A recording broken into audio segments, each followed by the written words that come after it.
Welcome. My name is Sara, a trauma recovery coach with Full Circle Wellspring, and this is your Wellspring Wednesday. Let's tap into our inner wellspring today.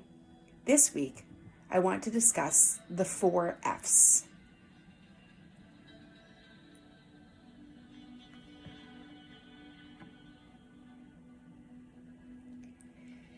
The title is a trick subject because, as you'll see, there are more than 4 F's when it comes to trauma and the nervous system.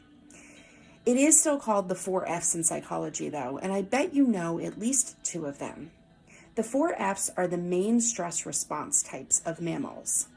I think it's important to understand each of them and be able to recognize which ones you generally have used in traumatic situations and the ones you currently use during a trauma trigger reaction.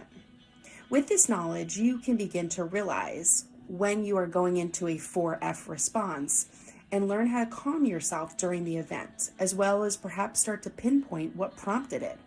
This is a great inner wisdom to know about yourself, I find. In basic terms, inside your brain, you have an amygdala, whose job is to watch out for danger. When danger is perceived, whether real or not, the amygdala sends a message to the brain's hypothalamus to start turning on the engine for the autonomic nervous system. We call this the ANS. The ANS then kicks your heart rate up, speeds up your breathing to get more oxygen to your muscles, or holds your breath in certain responses. It dilates your pupils to let in light to see better, makes your blood thicker to help with clotting in case of injury, causes sweating due to increased heart rate to try to cool the inflamed system, and a few more things. All this happens to save your life. Full stop. Your brain is trying to save you from what it thinks is danger. Even if you recognize there isn't real danger, your logical mind will begin to slow the system when you tell it that it's safe. But you probably notice that you're still activated in your body. It takes a bit to calm down all the areas that heightened in preparation for the danger. If there is a real threat to your life, the ANS activation is what gets you to quickly respond by jumping back on the sidewalk if a car is coming at you, to slam on your brakes to avoid an accident, or to run away from a dog attacking you. The main 4 F's are called fight, flight, freeze, and fawn. The fight and flight response is as old as human existence is. Run away or duke it out. That's what our ancestors did forever.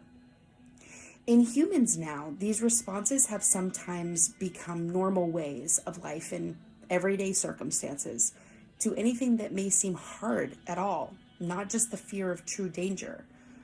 For trauma survivors, your brain has suffered enough pain and anguish that it tends to imagine that anything could be bad, dangerous, fearful, strange, unfamiliar, unsafe, or uncomfortable. Your brain has adapted to learn to respond to these things in ways on a regular basis, sometimes no matter the reason. Like we learned in Monday's mindfulness practice, a trauma survivor may have something like a smell that's familiar to danger, like the cologne of an abuser, and it sets them into a 4F trigger response, and they can't even comprehend why. Some examples of these responses would look like this. The flight response now could be asserting power over someone else or fighting inwardly with yourself rather than just wrestling a lion like our ancestors.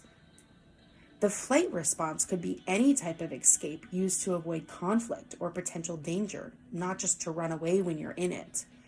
This even translates to escaping into your own world of thoughts or workaholic syndrome.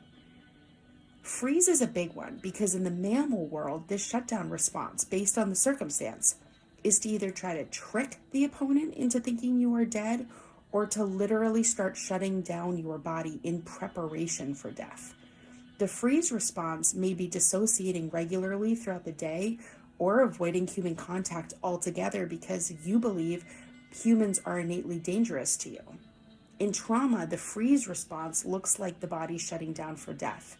The heart rate slows, the blood slows, it's literally bracing to die. The fawn response is said to be the people-pleasing response.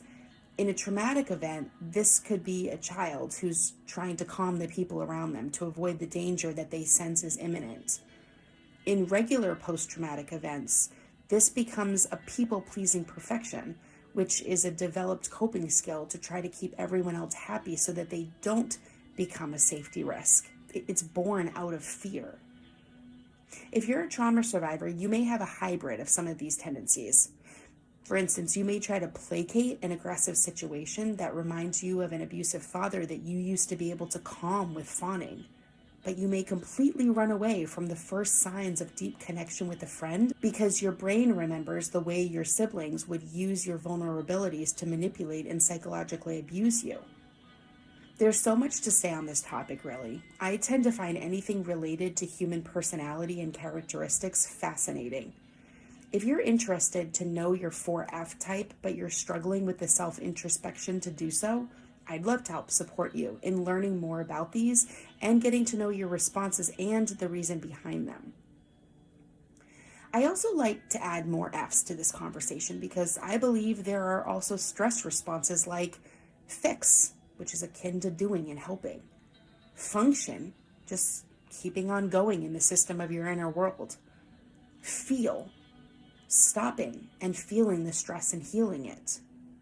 Flow, like finding rhythm in your chaos to move through it. Follow, looking to authority for cues of how to respond. Flop, related to the flight escape, turning inward to laziness and couch potato lifestyle to avoid life. Forget, repressed memories can lead to inability to even recall daily stressors. Force, just pushing on, pretending that you aren't stressed. Fun, seeking adventurous ways to release your activation. And forgive, using the triggered moments to recognize where the activation came from, to forgive your trauma for causing it.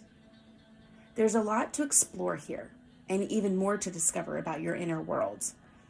If you need help navigating that, shoot me a message on the Connect tab of my website, or check out the Work With Me tab to see if coaching is right for you.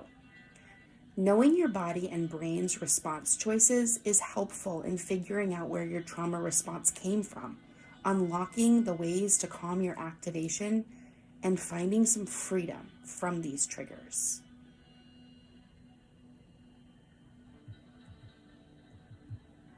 Thank you for joining me for this week's Wellspring Wednesday. For more info, resources, support groups, classes, one-to-one private coaching, and more, visit www.fullcirclewellspring.com. For the latest info on schedules and updates, follow us on Facebook at Full Circle Wellspring. All other media, social links, blogs, show notes, they're all posted in the episode guide below. Until next time, be well, survivors.